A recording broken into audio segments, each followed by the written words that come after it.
जा रहा था तो शिकारी ने पूछा कि महाराज जी, आप बहुत बड़े बड़े महाराज आए हैं, लेकिन मेरा जो ये पिंजड़े में बंद पक्षी है ये सुखी नहीं है। एक महाराज ने कहा कि चांदी का पिंजड़ा बनवा दो, दूसरे ने कहा सोने का बनवा दो। मैंने वो भी किया, लेकिन ये प्रसन्न नहीं, कुछ खा पी नहीं रहा। अब वैष्णव कहने लगा, अरे भैया इसको मुक्त कर दो, ये तब प्रसन्न होगा। हम सब वास्तव में बंधन में बंधे हुए हैं और बहुत मजबूत रस्सी से।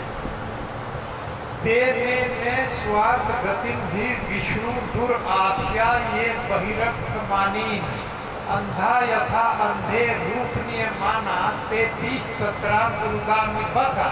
गुरु दामनी, दामनी कहते हैं रस्सी से, गुरु बहुत मजबूत, बद्धा बंधे हुए, क्योंकि हम अपने लक्ष्य को नहीं जानते। नैते वे स्वार्थ गति में विष्णु, सबका लक्ष्य भगवान कृष्ण है, भगवान विष्णु।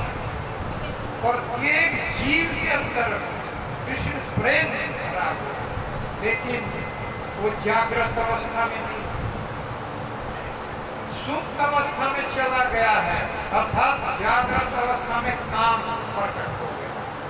जब हम भगवान से विमुख हो जाते हैं, दूर हो जाते हैं, प्रत्येक व्यक्ति के हृदय में काम भी है और कृष्ण प्रेम भी है, लेकिन जब हम भगवान से विमुख हो जाते हैं तो ये काम प्रकट हो जाता है।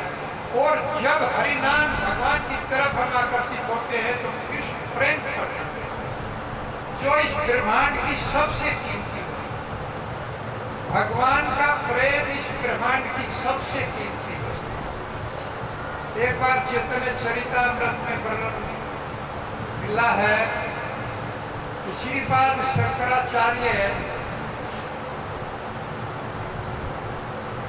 बनारस में भगवान चैतन्य महाप्रभु हरिनाम का कीर्तन करते हैं, तो निराकार का रोल कर रहे हैं भगवान शंकराचार्य। उन्होंने भी प्रश्न किया कि हरे कृष्ण हरे रामा से क्या होगा, आप लोग ध्यान लगाइए, आप लोग परमात्मा का ध्यान कीजिए, वेद पढ़िए, इससे लाभ होगा। तो चैतन्य महाप्रभु कहने लगे कि मेरे गुरु ने मुझे दंडित करने के लिए नाम दिया, मेरे गुरु ने मुझे दंड के रूप में कहा है कि हरे कृष्ण हरे राम जपो, मैं वही पालन कर रहा हूं।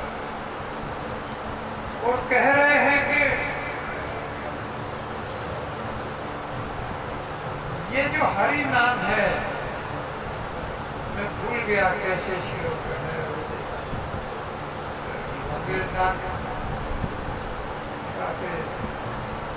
कृष्ण नाम महामंत्र, सारे वेदों का ऐसे बताया उसमें, चैतन्य चरितामृत में वर्णन है। गुरु मोरे मूर्ख देखी करिले शासन, मेरे गुरु ने मुझे मूर्ख जान करके ये नाम दिया है।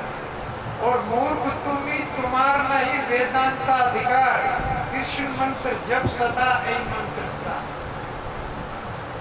मेरे गुरु ने मुझे बताया है कि तुम वेदों का अध्ययन नहीं कर सकते, तुम इससे योग्य नहीं हो, कलयुग में वेदांत दर्शन का अध्ययन नहीं कर सकते, क्योंकि ये शूद्रों का और मूर्खों का जगत है, इसमें कोई ब्राह्मण नहीं है।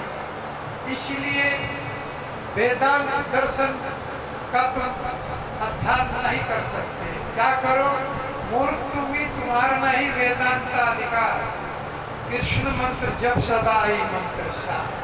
ये जो महामंत्र है ये सारे वेदों का, ग्रंथों का, शास्त्रों का निचोड़ है।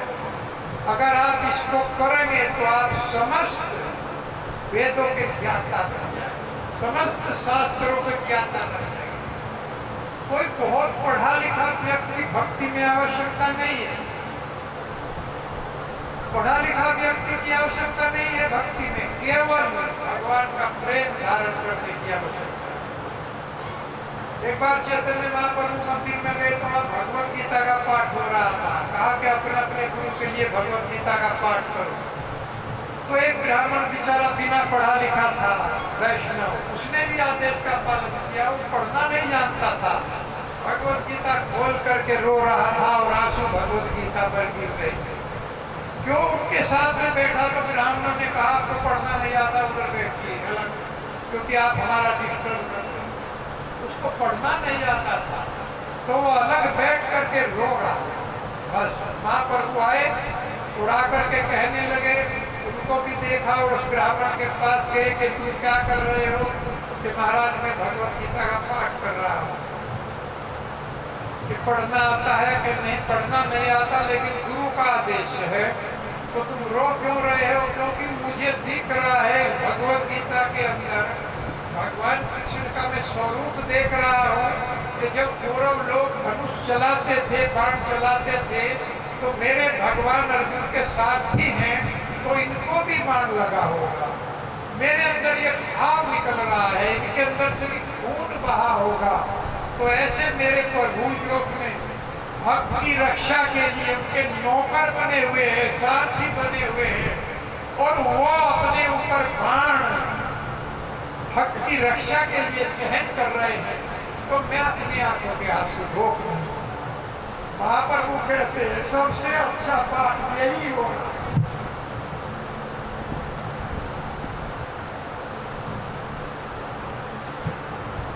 हरे कृष्णा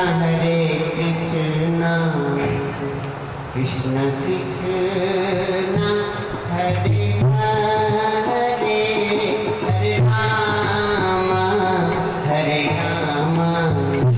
राम राम